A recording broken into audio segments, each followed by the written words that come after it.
The Ag Tribes Report is brought to you by Farm Test, a field trial design, execution, and analysis service that makes it easy to ask your fields which management practices perform best. To start your field trials, visit farmtest.ag. And Legacy Interviews, a video service that captures people as they really are, so the future knows who they really were. Here's Legacy Interviews customer Dave Helland on how the experience impacted his father. My dad struggled through his life thinking he wasn't successful. As he was telling his story, he realized he had this extraordinary success. It all made sense now, all because they spent a few hours talking about their lives with you. Welcome to the Ag Tribes Report, a breakdown of the top stories affecting the culture of agriculture, with your host, Vance Crowe. The report begins in 3, 2, 1. Let's begin. Welcome to the Ag Tribes Report. I'm your host, Vance Crowe. Each week, I bring a representative of one of the many ag tribes that represents U.S. and Canadian agriculture, so we can talk about the culture of agriculture. This week, I am joined by the one and only Sean Haney. Haney is a big figure in Canadian agricultural media. He is the founder of Real Agriculture, which has grown from a hobby blog into a leading source of agricultural news and information for Canadian farmers and ranchers. Through Real Agriculture, Sean provides content on ag policy, agronomics, current events, and farm management via their website, radio shows, and podcasts.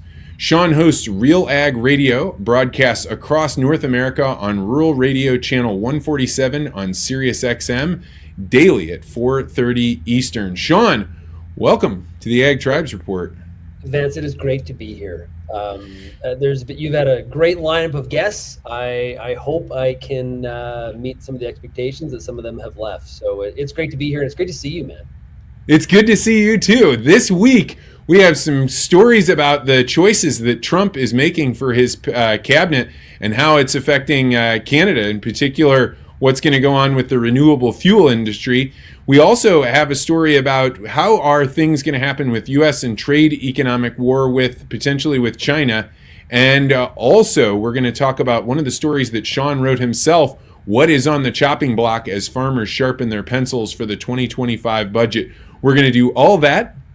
Talk about the Bitcoin land price report, find out what Sean's Peter Thiel paradox is, and ask him his worthy adversary. And we're going to do this all live and in 30 minutes, so we better get started.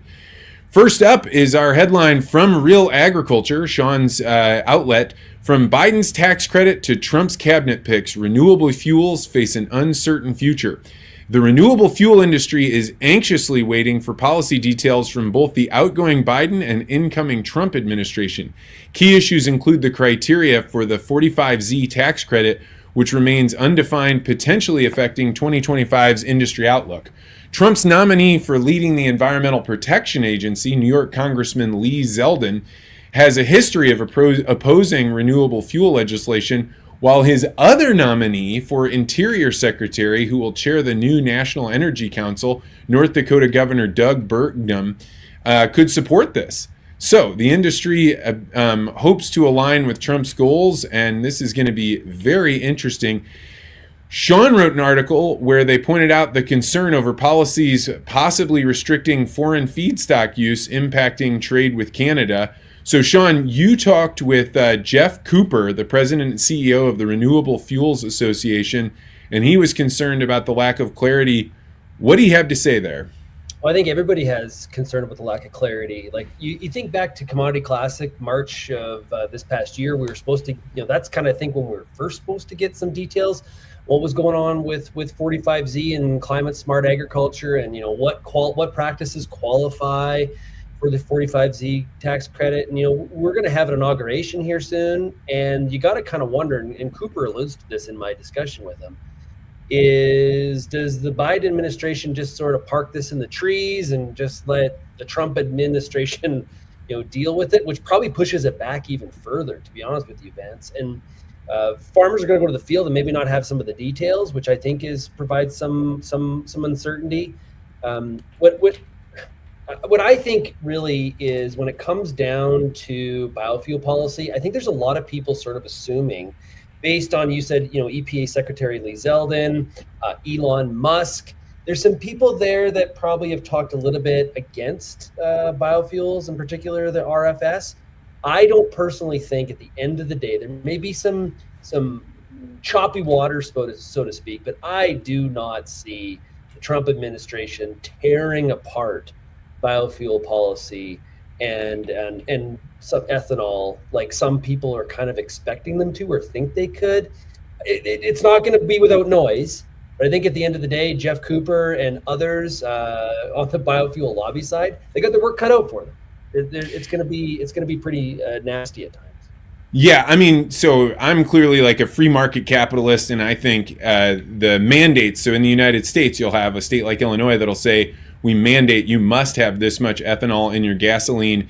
And that's the kind of thing that drives how many acres are planted to corn. Right now, 40% of our corn crop goes to that. And you have some people coming into the USDA, at least that advisory group, that 6-person committee. There are some people on there that really want that cut out. But if Trump, one of the groups that was his home base is farmers, I cannot imagine that he's going to strip out something that's so that 40% of our corn crop is going to. Dude, think about what would happen to the market. Like when you're talking about 40% of corn that is grown in the United States is going into ethanol. Come on. And think about some of the problems that would create for a country like Canada that is the largest purchaser of US ethanol. It would be so disruptive. And I know it's easy to say that, some of these industries have to stand on their own 2 feet. The reality is that there's a lot of examples in agriculture that don't stand on their own 2 feet. And we help them out because we deem them to be important for an umbrella of reasons. And I think biofuel policy, when it comes to farm country, specifically in the Midwest, it qualifies for that. It's rural jobs, it's the rural economy, and of course, it's also support for farmers. Well, what you're saying here that's so surprising to me that I actually didn't know is that you guys are the largest importer of this. I'm wondering, does this have to do with a lot of your climate policies? You guys need to have this? Why are you guys importing so much ethanol? You nailed it. So there's a push in Canada through the Clean Fuel Regulation, the CFR, which is also an acronym for our national rodeo that happens every year in Edmonton, which is kind of weird.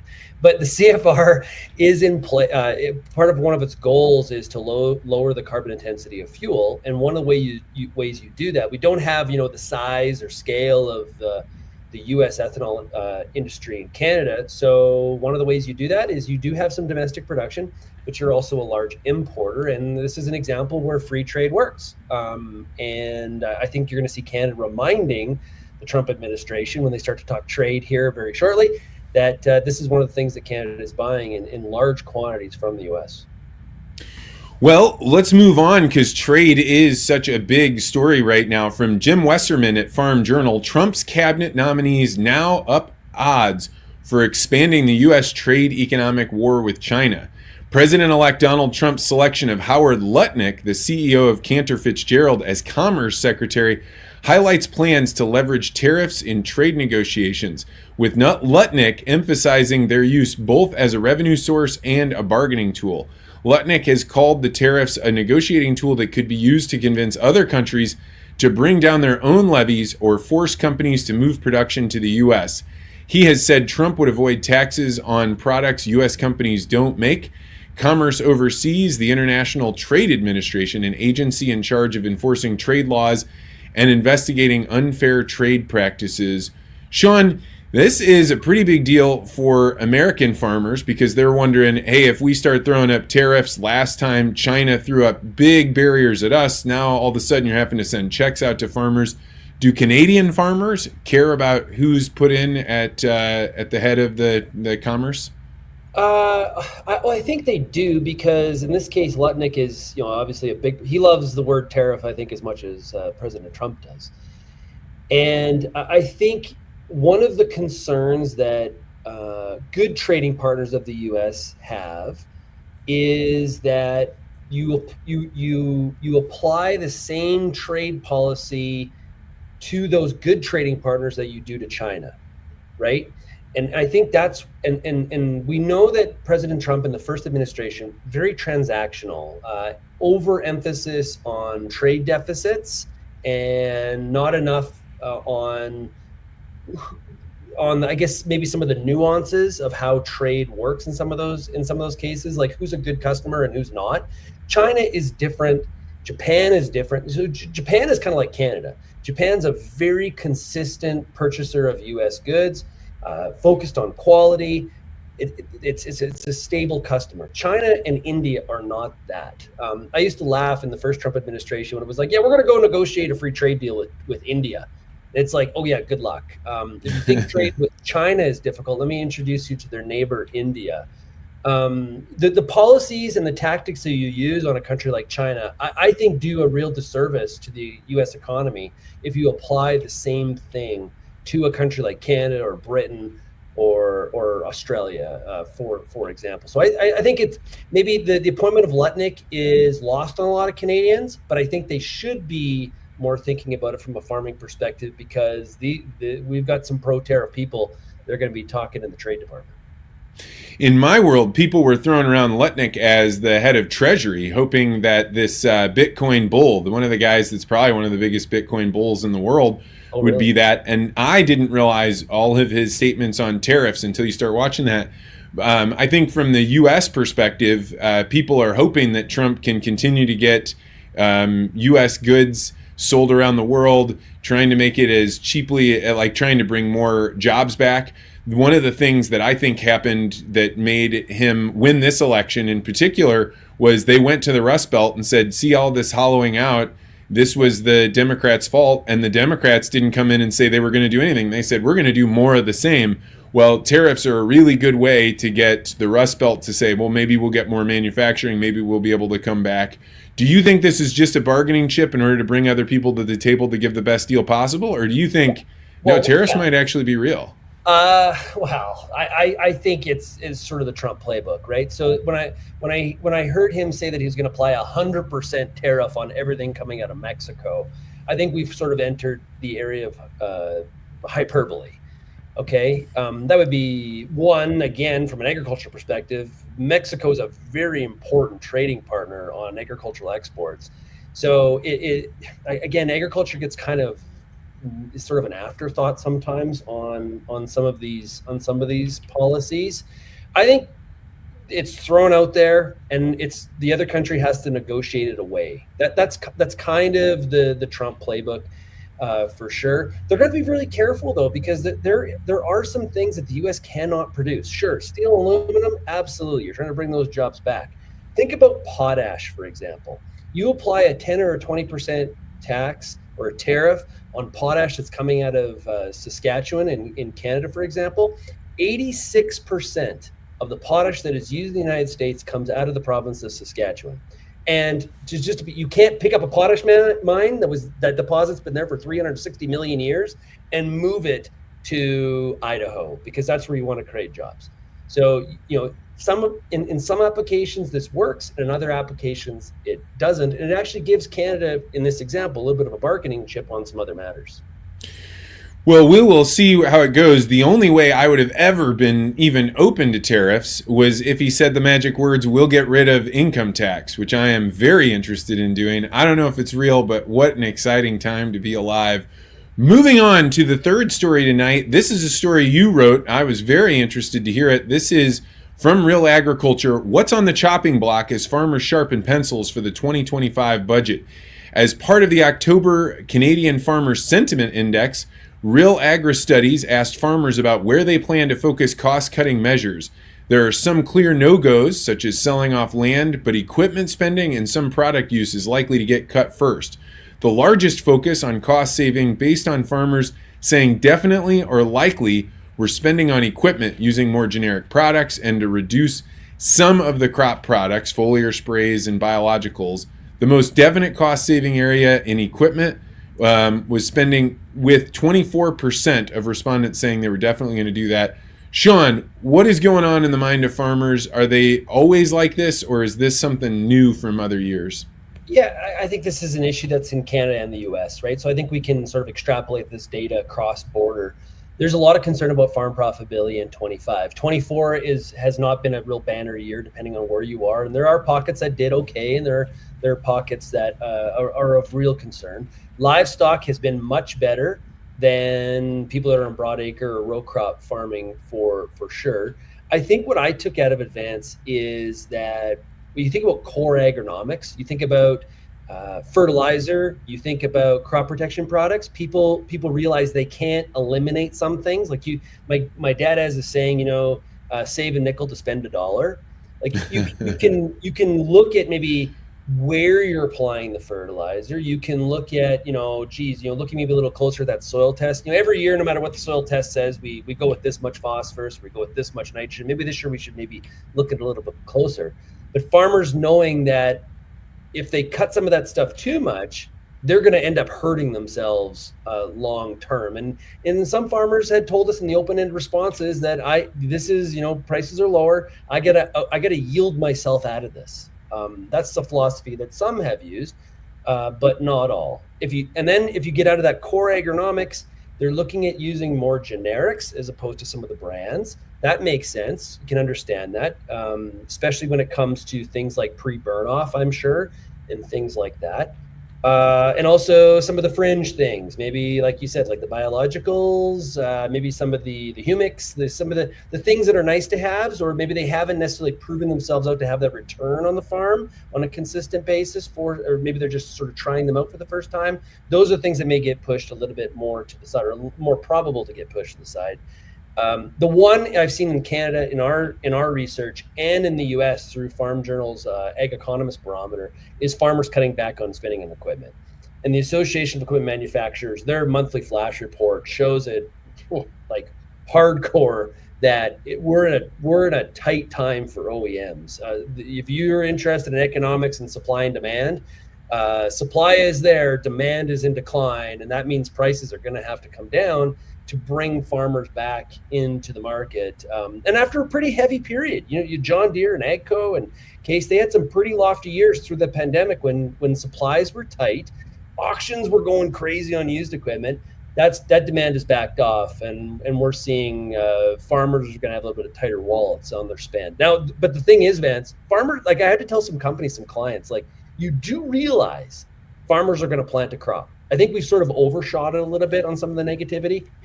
I really hope that 25, though, works out better than some people think it's going to at this point. Well, last week I had mentioned that I had a friend or two that had mentioned to me they might give up some of their rented acres. After doing that, I heard from other farmers that didn't want to say it publicly, but said they were going to give up some of their rented acres because they thought, hey, if I'm going to be taking a loss here, I don't want to, or I'm not going to, if I don't think that corn or soybean prices are coming back up. Do you hear that, or is that just anecdotal? So I'm sure you got to be really committed, though, that we're in a period of 3 to 5 years of poor environment, right? Because let's just say that 25 is not great, but 26, all of a sudden there's some sort of there's a profitability improvement. You may not get that land back. So I think a lot of people are pushed in this area of like, how good is my balance sheet? Can I sustain maybe a loss on those acres for 1 or 2 years for the fact that I want to be able to have it when this thing turns around. And I think this is an opportunity for people that have strong free cash flow, strong balance sheet, as some of those people that maybe have weaker financials have to give up some of that rented land. There's gonna be people right in there to scoop it up because it's opportunity when times are tight. All right, well, we'll see how things play out. I did want to do one final story, which is on the rail strikes. During the fall and summer, there was a whole lot of conversation about the giant rail strikes that were going on in Canada. This preceded the port strike that almost happened in the US, but we were relying on your reporting.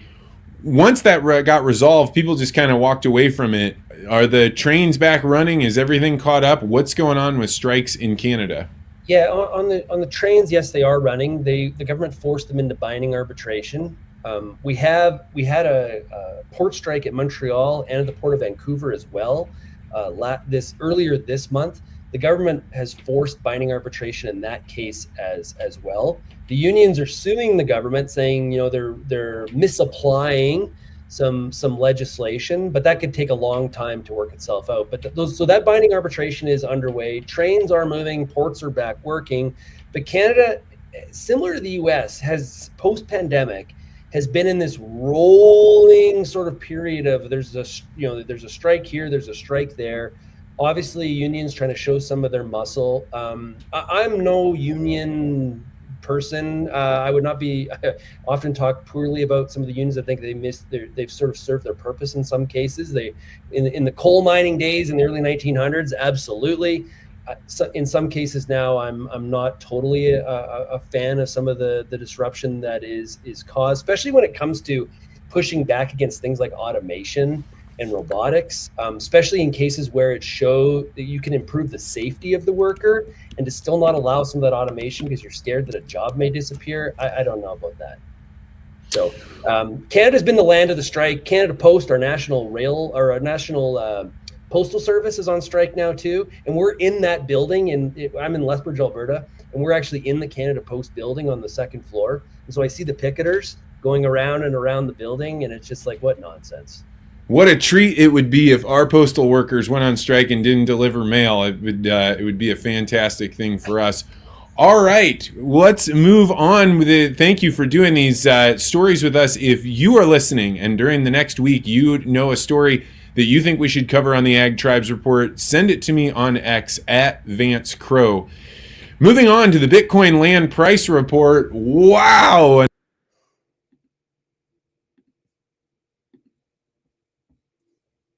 Oh, I think you're muted, Vance.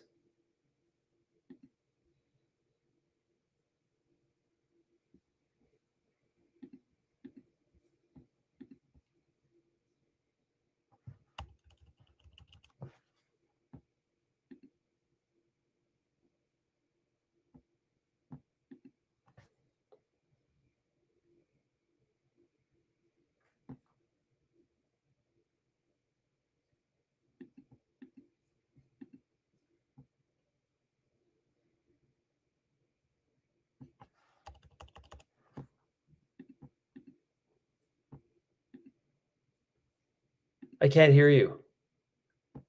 Sorry, I just got muted. Yeah, what does a good acre of land cost in Lethbridge?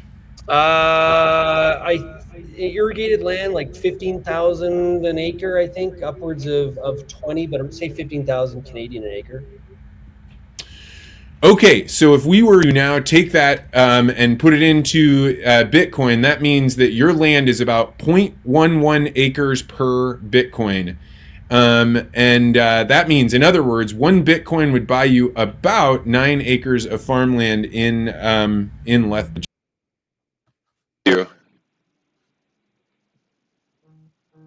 Can you hear me now? I can hear you. Yeah, you cut out, but you're back. So where did we leave off about did you catch the 0.11 could buy 9 acres. That's right. So what do you think? What is your thoughts on Bitcoin? How do other Canadians feel about Bitcoin? I wish I had bought it a long time ago. I've never done it. This is like what everybody says probably now is they wish they would have. And I think, I was talking to somebody about this yesterday. It's plus 90,000 about right now. Is that correct? Yeah. 98,000. Yeah. 98 now. Cheapers. Is now the time to go long? Almost like I would wonder, like, you'd be questioning, like, is it a good time to buy like a put? Maybe take, if there's on the derivatives market on Bitcoin, maybe buy a put, and maybe if there's a little bit of a downside, and if it goes higher, you just lose your premium. With the fact it's finite, and I heard you say to another guest that it's kind of like land. And so that just tells me if it's finite, you got to think there's some more run in this from a bull perspective, but it's something that I've never put money in. And I wish I would have. Yeah. I mean, I think that when people are looking at it and they say, I wish I would have gotten it earlier. I'm probably too late now. I think the absolute wildest, maybe dumbest thing that somebody could do would be to short Bitcoin. It is going to go up. You just have to have patience. It's $100,000 or almost $100,000 now, but people want this. We're watching the state of Texas decide that they're talking about doing a strategic reserve. Trump did actually confirm today that the U.S. is going to move forward with a Bitcoin strategic reserve. China yesterday announced that they were no longer making it illegal for individuals to hold it. Countries are taking note, and it's not just going to be the Charles Schwab investment accounts, which just announced today that they were going to start trading in the ETF. You're going to start watching nations that say, hey, our currency has not done anything. We're stuck in these terrible currency regimes. So it is going to go up, and it's What better. end though? Like at some point, isn't it too it's too expensive? Isn't it overvalued at some point where people can't really? Well, I think that it's like the one Bitcoin is like a weird thing to think about, because you don't need to own one. If you were to spend right now a single dollar, I think you'd get 100,000 Satoshis, which is the smallest unit of account for Okay. Bitcoin. Okay. And we can really break it down into small amounts. And at some point, owning one Bitcoin would be like, well, why don't you own $1 billion, or why don't you own $1 million? What you want is some portion of it. But if you don't own any Bitcoin, you are essentially shorting Bitcoin. So I would say at least buy some. The key is just to buy a little bit and get in the game, just to learn how it works. Yeah, apparently it's I'm I don't mean to be short, but I guess you put it that way. I guess I am. I saw that video where there was a guy like years ago that used a bunch of Bitcoin to buy a $40 pizza, and that $40 is now worth like 900 million. Yeah, I would feel like a real ass. I think I bought a whiteboard for something like, I don't know, 0.3 Bitcoin or something like that. And you think about how much money that would be now. It's just the way that it is, right? You can't look back like that. It's the future. All right, I would highly recommend people try that out. Just go buy a little bit and get it off of an exchange, and the learning process itself will make you say, "Oh, I get this a little bit better." Okay, now we're going to my favorite part of the show. This is the Peter Thiel paradox, where I ask Sean, what is one thing that you believe that almost no one you know agrees with you on? Okay, so this is something I had to really think about this. This is the challenging part of the show. It's easier to talk about news. This is something I did not believe years ago, but through reading and thinking about it a lot, I believe, and I know many Canadians do not believe this, but I believe that Confederation will break up. And I believe that, and I wouldn't even consider myself like a hardcore like Alberta separatist or anything like that. I just believe it's going to happen. And I think it'll actually Alberta, which we often describe as the Texas of Canada. Alberta will lead that charge in that. If you think back to the history of Canada, Canada became a country because of a national railway from coast to coast, basically. And John A. Macdonald was the prime minister at the time. And when he wasn't really, really drunk, he was leading the country. He was known to be a bit of an alcoholic. He didn't want the national railway to dip into the United States like the Liberal Party did. And he had the foresight and the vision for, if Canada was going to be a country, that this railway had to stay within the borders of Canada. And so I've done lots of reading on that. And I just believe there's a fundamental lack of understanding amongst Canadians in terms of federal and provincial jurisdictions on who's responsible for what. And I think if you had a charismatic leader in a province like Alberta, you could sort of do what happened in the UK, where David Cameron made the foolish decision. Let's just have a vote. And we know how that worked out. So I do believe maybe in my lifetime, Confederation will break up in Canada. I was a few years ago was at the Alberta Cattle Feeders Association meeting, and Peter Zeihan was there as well. And he stood up and said, I propose that Alberta become the 51st state of the United States. And I was sitting there thinking he was going to get booed. And instead, there were like cheers that erupted. Yes. And that was the first time that I understood that Canada felt that way. And then I had a chance to go up to Canada last year, and I was in Saskatchewan.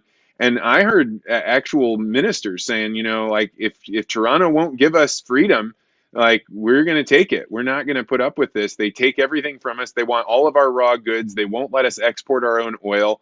It makes a lot of sense to me, but you are one of the very, very few Canadian influencers that's willing to stand up and say that. This is a pretty strong Peter Thiel paradox. Well, there you go. I maybe get a high rating.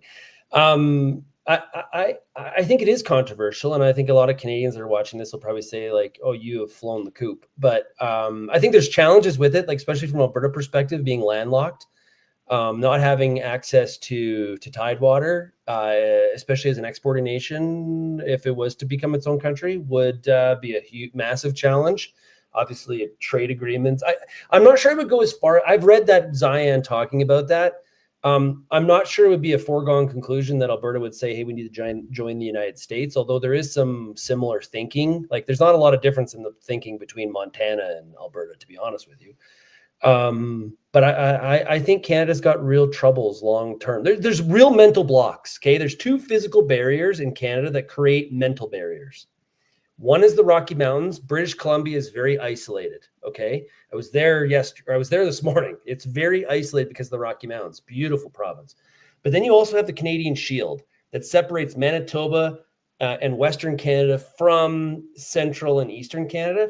And those physical barriers really create this mental block for people to really feel like this together country, other than when there's a hockey game and something like that. So I hope it doesn't happen. I'm not cheering for it. Like I said, I'm not, leading the Alberta separatist movement, but I think there's real challenges for Canada going forward long term.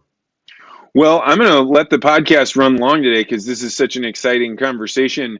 One thing I can tell you is that Bitcoin actually can empower this. Right now, you guys are not allowed to export your oil, but you are able to, if you could find a way to burn what you are doing right there in Alberta and then just convert it into Bitcoin, it makes energy be digital. You get to actually extract the value of that energy out and sell it into the financial markets. And I think it would be a way to be able to overcome the fact that Toronto doesn't allow you to build pipelines. All right, I am going to give you a 9-1, our official highest score on the Peter Thiel paradox. Wow. I have to give you a little bit of bias because I love this answer. I think it's absolutely fantastic. Good for you. Okay, let's go to the final segment. This is something that I find is very difficult for you Canadians, which is to name a worthy adversary. That is, who is somebody that you respect but completely disagree with? This was hard. I'm not going to lie to you. I'll tell you, I put it into ChatGPT and I asked ChatGPT if it knew who my nemesis was. And it gave the funniest answer. Sean has these strong opinions on a number of different topics, but he's really a facilitator that brings groups of opposing views together. So there's that.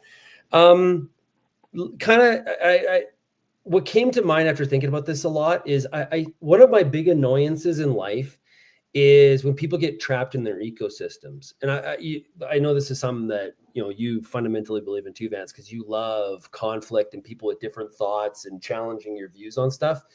But I don't like when people don't move across the news dial. Like, when I'm getting my information, I will stop at the most left of radio stations, or TV stations. I will go through the center and I'll go all the way right to get an idea. Just what are people saying? I think it allows you to understand better. So my nemesis, who I picked, are two people, and they're the same. They serve the same function. One is Sean Hannity, and the other is Rachel Maddow, because they trap people in the echo chamber. And they make it so that anybody with an opposing view or doesn't see it exactly the way that they do is the enemy. There's no room for compromise. It's a very all or none scenario, and I think that serves the United States very, very poorly, because it's created this. And I'm not blaming it all on them, but just what they represent. It's just forced people to other sides, and it really doesn't allow people to really connect with each other and understand. And I do watch both programs from time to time. And I find I'm doing it less and less because it just doesn't really serve much of a purpose at this point. Yeah, it's so hard to listen to things that you don't agree with. And then you have the challenge of like, do I not agree with them because they're just not very sophisticated arguments? Or do I not agree with them because like, they have something to say that's worth listening to? And I think that's a difficult thing. For me, I think in that vein, I listen to a podcast called Multipolarity, which is an Oh, international relations podcast. And I just fundamentally disagree with a lot of the conclusions that the host does. But he's talking about things. There's no arguing. This guy knows people and characters and places and things that are absolutely worth the time to listen to. And then you find out like, well, do I not agree with him because he's actually smarter than me? And that's what I love. So I'm always looking for those. yeah. So outside of your own content, what is a good podcast you do like listening to? So I listen to way too much about college football. Vance, I have an unhealthy college football addiction. So I'm a huge Arizona State fan. We got a big game against BYU this weekend, trying to maybe win the Big 12 championship. But I'm so into it, man, that if Reese Davis tomorrow got like a really bad sickness and couldn't do game day on Saturday, I think I could easily slip in there because I am so into it. It's my wife thinks I'm nuts. My oldest son, who goes to the University of Mary in Bismarck in North Dakota, he is kind of like me. We all we do is talk about college football. So that is my unhealthy podcast habit. Well, that is fascinating that a Canadian would have become an Arizona State fan. We'll have to discuss this more later. We're going to wrap up, but Sean, I want to thank you for coming on. Where can people find out more about Real Agriculture and listen to you? Yeah, for sure. So realagriculture.com is our website. We also get Real Agriculture's YouTube channel, has a bunch of video and podcast content there. And like you said at the opening, our show on Rural Radio 147 is at 4:30 Eastern every weekday, or they actually do a replay at 7 in the morning. I'm on Market Day Report on RFD TV every day at 10 Central. There's lots of ways to find us, doing more and more American content all the time too, because there's lots of cross-border stuff. So it's, check us out. I'm on X as well. Well, I was so honored that you could find time. You are the absolute top of the food chain when it comes to Canadian agriculture broadcasting. You built something from scratch, and I admire and respect you, and I'm really honored you would come on. So thank you so much. Oh, thanks for having me. This is great. Keep up the great work, and I'm definitely tuning in. This is I like the challenging of thoughts. It's awesome. We also want to thank our sponsors, farmtest.ag, where you can test out the different pesticides, crop protection tools, systems you're using, and get scientifically verified results, so that way you don't have to rely on marketers to be able to tell you whether it's working or not. And legacy interviews. This is where I sit down with your loved ones to record their life stories so that future generations have a way of knowing who you were, to be able to capture that spark. Next Thursday, we are going to be doing the podcast despite the fact that it is Thanksgiving. I will find a quiet place when we're at my parents' house with the kids running around, and we will be unveiling a new video that my creative director went to Canada to shoot, which was showing a family that did a legacy interview, watching them watch their interview and then talking about it afterwards. I'm really excited about it. It's a piece of art that it'll be fun to share. Until then, make sure you feel free